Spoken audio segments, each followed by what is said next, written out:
Battle through the pens volume 2 के और एक नए वीडियो में आपका स्वागत है। जैसे कि लास्ट एपिसोड में हमने देखा था, जियान पिल को रिफाइन करते करते पहुंच चुका था पिल लाइटनिंग के फेज पर, और जहां पे और बाकी सब अल्केमिस्ट लोगों को पिल लाइटनिंग एक परेशानी की तरह दिखाई देती है, लेकिन जियान के लिए तो ये एक टॉनिक की तरह था, क्योंकि इसकी वजह से उसके जो डायमंड पपेट था उसको आराम से स्ट्रेंथन कर सकता है वो। जैसे ही पिल लाइटनिंग होने लगा था, उसके बाद उसका जो हेवन डीमन पपेट था वो उसको एब्जॉर्ब करके खुद के अंदर समा रहा था, और ऐसे करते करते सारा जो पिल लाइटिंग था वो रिसीव कर लेता है, लेकिन वो एक बात के बाद ख़त्म हो जाता है। लेकिन उसका जो डीमन पपेट था वो नेक्स्ट फेज में अपग्रेड नहीं हुआ था, इसलिए जियान को थोड़ा सैड फील होता है, लेकिन वो भी सोचता है कि चलो नेक्स्ट टाइम हम देख लेंगे, क्योंकि ये एक लंबा प्रोसेस है। शायद और कुछ बार मुझे पिल लाइटनिंग का फेस करवाने से इसका जो अपग्रेडेशन है वो हो सकता है। और अभी हमारा जो एपिसोड का स्टार्टिंग भी यहीं से होता है। अभी हम देखते हैं कि उस कलरन के अंदर, जो फायरी कलरन था, उसके अंदर एक डार्क रेड कलर का फील तैर रहा है। ऐसे ही कुछ देर तक वो शांत रहने के बाद अचानक से वो कलरन से बाहर निकल के भागने लगता है जियान के कंट्रोल से। हमें बताया जाता है कि एक 8th ग्रेड का जो पील रहता है उसके अंदर कुछ कुछ स्पिरिचुअलिटी आती है, और 9th ग्रेड और उससे ऊपर जो है ह्यूमन नेचर की तरह उनके पास इंटेलिजेंस भी रहता है, और ये तो एक एम्परर लेवल का ग्रेड है, तो ये एक ह्यूमन से कुछ कम भी नहीं होगा। लेकिन इससे पहले जियान कुछ करता, उस पेल की तरफ से एक सोल अटैक था, और जियान इसको रिकॉग्नाइज कर लेता है। हालांकि ये दिखाई नहीं देता था, लेकिन इसको जियान आराम से डॉज कर लेता है। ये पिल चाहता है कि ये जियान की कंट्रोल से दूर होकर ये अकेले अपना ज़िंदगी खुद से ही जिए, क्योंकि 8th ग्रेड से ऊपर का जो पिल्स रहते हैं वो एक ह्यूमन में भी परिवर्तित हो सकते हैं। लेकिन ऐसा तो नहीं है कि जियान ने इतना मेहनत किया और जो 9 कलर लाइटनिंग को उसको भी फेस किया, और ये लास्ट स्टेप में अगर ये फेल हो जाएगा तो क्या ही रह जाएगा। अभी जियान वहीं पर बैठ जाता है क्रॉस लेग पोजिशन पे, और वो अपनी आंखों को बंद कर लेता है, क्योंकि इस पिल को सिर्फ एक सोल पावर की मदद से ही इसको सील किया जा सकता है। इसको इम्प्रिंट, उसका सोल इम्प्रिंट करके इसको कंट्रोल किया जा सकता है, इसलिए वो सोल से ही इसको अटैक करने वाला है। यहाँ पे अभी जो सोल ट्रेनिंग बैटल होने वाला है, क्योंकि एक स्पेल के पास भी एक अच्छा खासा पावरफुल वाला सोल पावर रहता है, और अगर अल्केमिस्ट के पास अगर अच्छा सोल पावर की कंट्रोल नहीं रहा तो उसको बहुत ज़्यादा क्षति पहुंच सकती है। लेकिन जियान के पास तो एक एम्परर लेवल का सोल पावर है, और उसके पास कुछ हेवनली फ्लेम्स का भी कंट्रोल है, तो इसके लिए उसका जो सोल ट्रेनिंग है वो बहुत ही आगे जा चुकी है। बूम बूम बूम 3 ब्लास्ट होता है, और जो डार्क रेड पिल था उसके चारों तरफ एक फॉर्म बनने लगता है, और वो सबको दिखाई देता है। वो एक्चुअली में एक विजिबल सोल पावर था, और वो धीरे धीरे एक बड़ा सा पाइथन के अंदर बदल जाता है, अजगर के अंदर बदल जाता है। उसका कुछ जो क्लॉज वगैरह भी रहते हैं, और वो चारों तरफ घूमने लगता है। इसको देख के ऐसा लगता है कि ये बहुत ही ज़्यादा ताकतवर है, और इसको जो नीचे थे साधारण लोग भी महसूस कर पा रहे थे और देख पा रहे थे उसको। अभी हमें पता चलता कि ये जो पाइथन है एक्चुअली में एक 4 स्टार डोडी है। अगर हम जियान को कंपेयर करें तो जियान का जो पावर लेवल है अभी 3 स्टार डोडी पे है, लेकिन उसका जो सोल पावर है वो थोड़ा स्ट्रॉन्ग है, एक एम्परर लेवल पे है। और सोल टेम्परिंग करने के लिए एक अल्केमिस्ट के पास अच्छा सोल पावर होना चाहिए, क्योंकि उसी की वजह से ही वो जो अटैक्स वगैरह है लॉन्च कर सकता है दूसरे पार्टी की तरफ। लेकिन कुछ ही देर में जियान भी अपनी सोल पावर की मदद से एक ड्रैगन को बना लेता है, एक बहुत ही बड़े आकार का ड्रैगन को बना लेता है। और ये ड्रैगन जब बन जाता है, ये सोल पावर और कुछ फ्लेम्स की मदद से बना होता है, जिसको देख के वो जो पाइथन था उसको भी पता चल जाता है कि अभी ये जो सामने वाला ड्रैगन है वो भी फाइट के लिए रेडी हो चुका है। और जब दोनों तरफ की पार्टी रेडी हो चुकी है तो देर के साथ दोनों की तरफ से अटैक्स लॉन्च होना स्टार्ट हो जाता है, और दोनों एक दूसरे के ऊपर टूट पड़ते हैं और फाइट चल जाता है।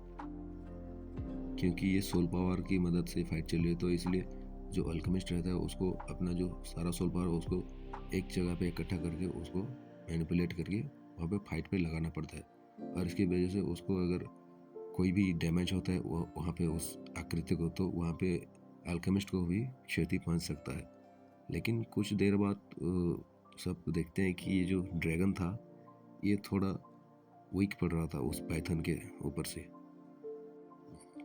तभी जो प्रेसिडेंट बाइसू थे वो जियान के लिए बहुत ही सॉरी फील करते हैं और बोलते हैं कि जियान, तुम इतने ही कम एज में इतने सारा एबिलिटी को पोजेस करते हो, इसके लिए तुम इस अल्केमिस्ट एसोसिएशन की फ्यूचर हो, क्योंकि तुम इतने इम्पोर्टेंट हो तो तुम्हें हमें सेव करना ही पड़ेगा। आसमान में सबके सामने उस जाइंट पाइथन और ड्रैगन के बीच में फाइट अभी भी चल रहा होता है, लेकिन जैसे ही फाइट बढ़ता जाता है जियान की जो ड्रैगन था वो और भी वीक पड़ता जा रहा था।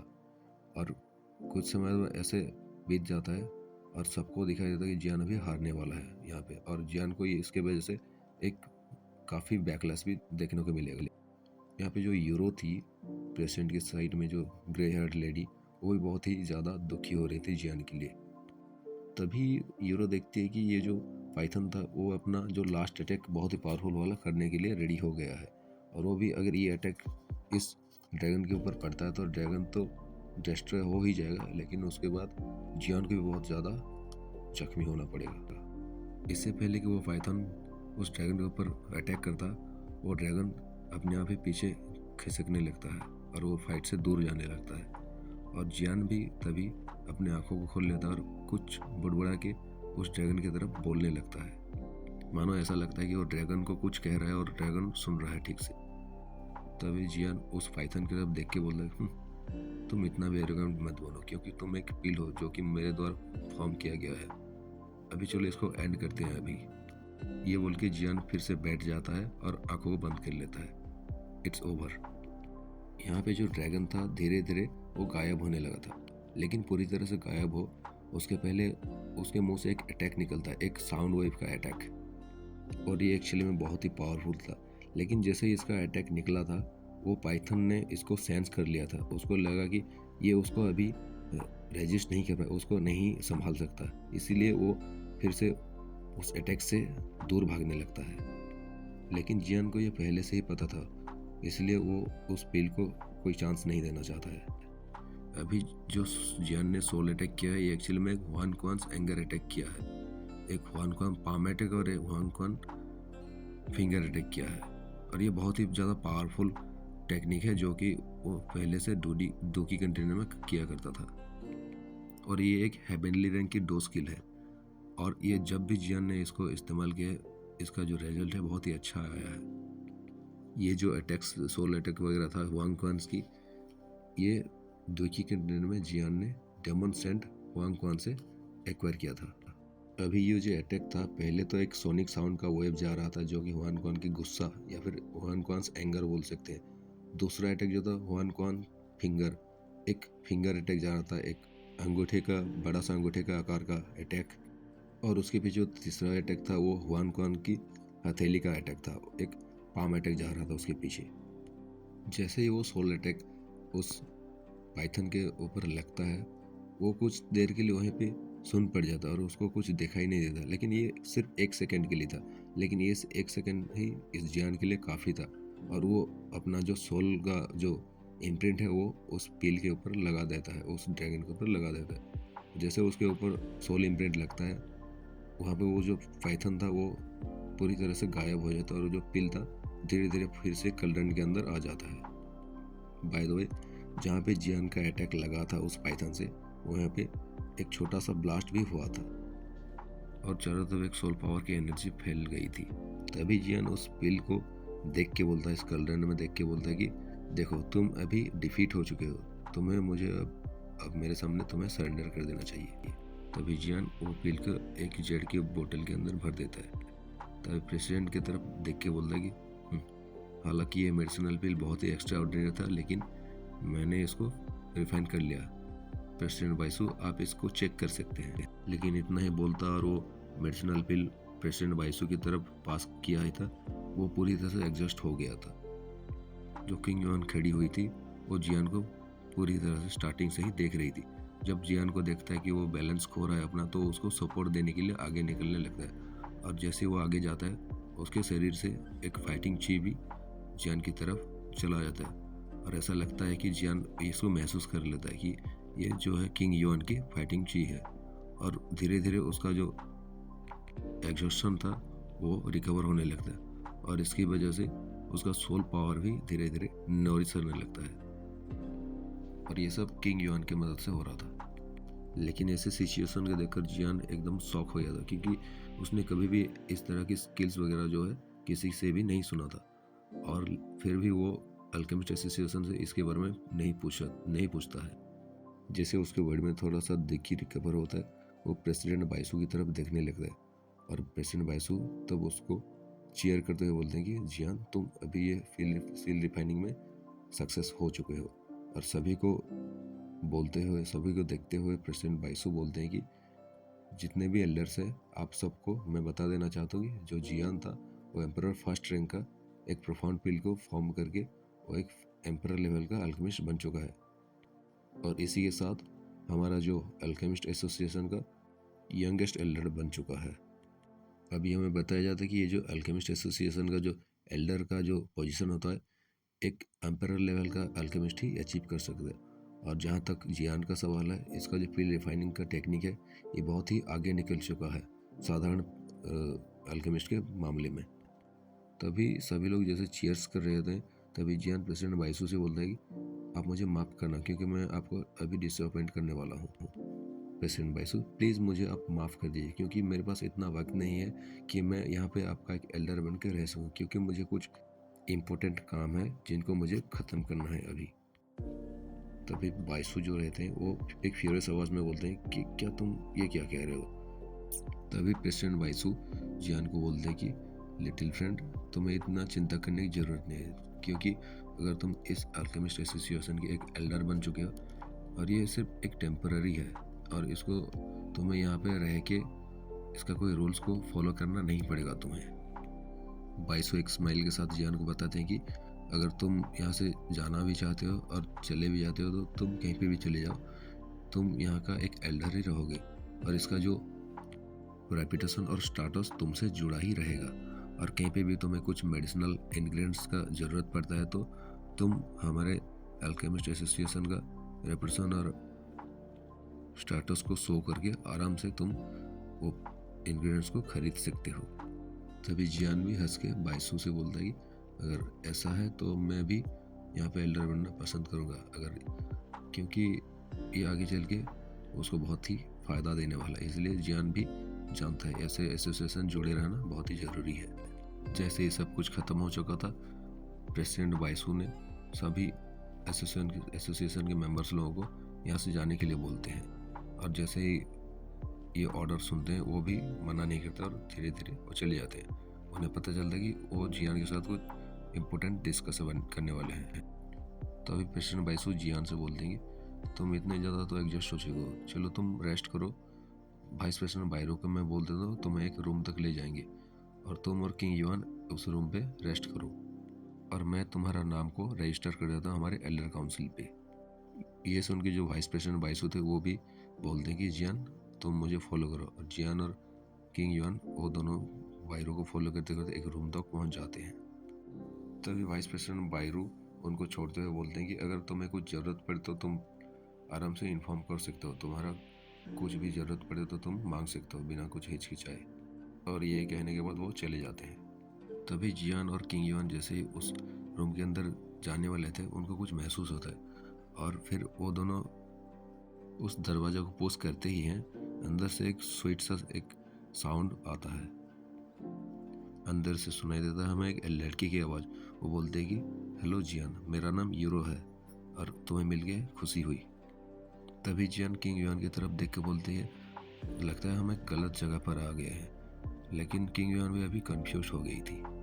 तभी अंदर से रिप्लाई आती है कि रुको, तुमने कोई गलत जगह चूज़ नहीं किया, तुमने कोई गलत जगह पे घुसने की कोशिश नहीं की है, क्योंकि तुम इस अल्केमिस्ट एसोसिएशन को छोड़ के जा रहे हो, इसलिए मैंने सोचा कि मैं तुम्हें पर्सनली मिल के तुम्हें ग्रीट करूं। तभी जियान भी उस लड़की की तरफ देख के बोलता है कि मिस यूरो, राइट, अच्छा आपको मुझे क्या काम है। जियान भी ये समझ रहा था कि कोई भी इस एसोसिएशन के अंदर ऐसे अगर घुस सकता है उसका जो बैकग्राउंड है बहुत ही पावरफुल होगा। तब यूरो बोलती कि अगर तुम इतना कह ही रहे हो तो मैं ज़्यादा घुमाऊंगी नहीं। मैंने देखा कि तुम्हारा जो अल्केमी स्किल है वो बहुत ही अच्छा है, और प्रेसिडेंट बाइसू से मैंने सुना है कि तुम्हारा यहाँ पर जो विजिट करने का पर्पज है कुछ अलग अलग है, क्योंकि तुम यहाँ पे एक एम्परर लेवल का एक ड्रैगन ड्रेमन कोर को ढूंढ रहे हो। मैं तुम्हें उसको ऑब्टेन करने के लिए मदद कर सकती हूँ, लेकिन मुझे तुमसे कुछ मदद चाहिए। मुझे जो तुम्हारा फायर एल्फ या फिर जो फ्लेम्स है उसको थोड़ी देर के लिए मुझे चाहिए। वो मुझे कुछ पर्सनल इश्यूज है जो मेरे फैमिली में है, उसको सॉल्व करने के लिए चाहिए। और इसके लिए हमारा यो फैमिली आपको एक अच्छा रिवार्ड भी दे सकता है जो आपको सेटिस्फाई कर सकता है। हालांकि हम आपको वो ड्रैगन फ्रूट को तो नहीं दे सकते, लेकिन उसका एक एक्यूरेट इन्फॉर्मेशन हम आपको दे सकते हैं। और ये बोलने के बाद यूरो जियान की तरफ अपनी आंखों को मूव करके ऐसे देखती है जैसे कि उस फायर एल्फ के पिताजी से बात कर रही हो। जियान भी अभी समझता है और वो बोलता है कि ओह ऐसा है। जियान को भी समझ में आता है कि जो ड्रैगन रहते हैं वो बहुत ही हाई रैंकिंग क्रीचर रहते हैं, और उनका एक लो ब्लड लाइन का अगर कोई भी ड्रैगन रहता है वो भी उसका भी एसेंस या फिर कोई कोर को पाना बहुत ही मुश्किल होता है। अरे जो सामने जो लड़की अभी खड़ी है उसके सामने, अगर इसके पास एक्चुअली में उसका एक्यूरेट इन्फॉर्मेशन है तो ये जो लड़की है एक साधारण फैमिली से तो बिलोंग नहीं करती होगी। इसका बैकग्राउंड बहुत ही ज़्यादा टेरिफाइंग होने वाली है। और इस वक्त जो मर्डर हुआ है मो फैमिली का, उसकी वजह से किंग युआन की साथ भी वो कहीं पे जा नहीं सकता, और किंग युआन की मदद भी नहीं कर सकता, क्योंकि उसके लिए एक पिल बनाना है जिसको किंग युआन कंज्यूम कर सकती है। उसके बाद उसका जो बॉडी में जो भी सीक्रेट्स है वो रिवील होना स्टार्ट हो जाएगा। और इतना अच्छा एक सीक्रेट जो इन्फॉर्मेशन मिला है जियान को अभी, एक ड्रैगन डेमन कोर का इन्फॉर्मेशन, वो कैसे जियान अपने हाथ से जाने देता। तभी यूरो जो थी उसका चेहरा लाल होके वो एक्चुअली में वरी हो गई थी, और वो जियान से पूछती तो तुम क्या सोच रहे हो अभी, क्या तुम मेरा मदद करोगे। और ये कहने के बाद यूरो जो थी वो अपने ऑरा को रिलीज करने लगती है, और ये देख के जियान भी थोड़ा शौक में आ जाता, बोलता कि एक 3 स्टार डोडी, क्योंकि अभी जो लड़की खड़ी थी उसके सामने उसके बराबर ही एक 3 स्टार डोडी थी। लेकिन जियान को इससे कोई फ़र्क नहीं पड़ता, क्योंकि उसके लिए एक 3 स्टार डोडी कुछ ज़्यादा खास नहीं है, उसको कुछ हार्म नहीं कर सकता। लेकिन किंग युआन के साइड में ये एक्सेप्ट नहीं होती, क्योंकि किंग युआन अभी थोड़ा वीक लग रहा है, उसका जो पावर्स वगैरह शायद सील हो चुका है। इसलिए जियान उसको अपनी सोल पावर से प्रोटेक्ट करते हुए वहाँ पर उसका भी अपना जो ऑरा था उसको भी रिलीज कर देता है। तभी जो प्रेसिडेंट वाइसू थे वो भी आ जाते हैं वहाँ पे। अरे अरे बच्चे, तुम इतना ज़्यादा क्यों गुस्से हो रहे हो, तुम लोग जब सब शांत हो जाओ। क्या तुम लोग कुछ भी बातें शांति से नहीं कर सकते? तुम बच्चे लोग हमेशा एक टाइम बम की तरह ही रहते हो, और तुम्हारा जो ओरा है उसको अपने अंदर ले लो, और यहाँ पे किलिंग इंटेंट फैलाने की ज़रूरत नहीं है।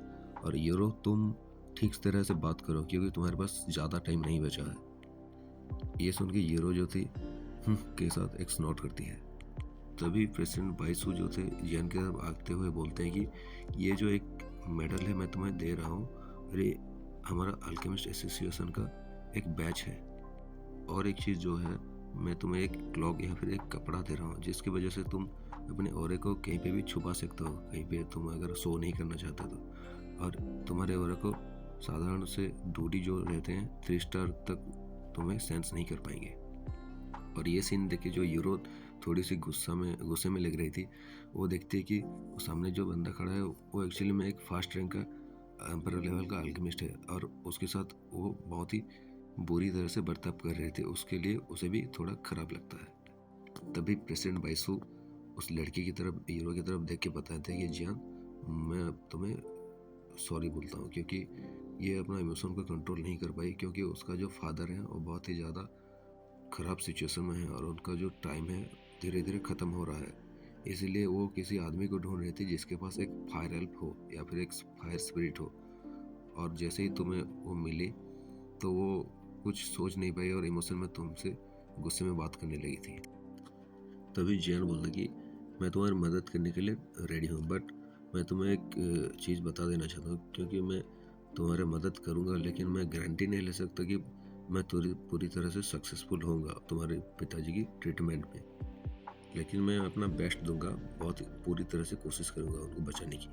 हालांकि उसको पता नहीं था कि उसका जो फादर है किस सिचुएशन में है, लेकिन वो लड़की भी ये सुन के सिचुएशन समझ के वो बोलती है कि हाँ ठीक है। यार पूछा कि अगर तुम एग्री हो तो मैं तुम्हारी मदद करने के लिए रेडी हूँ।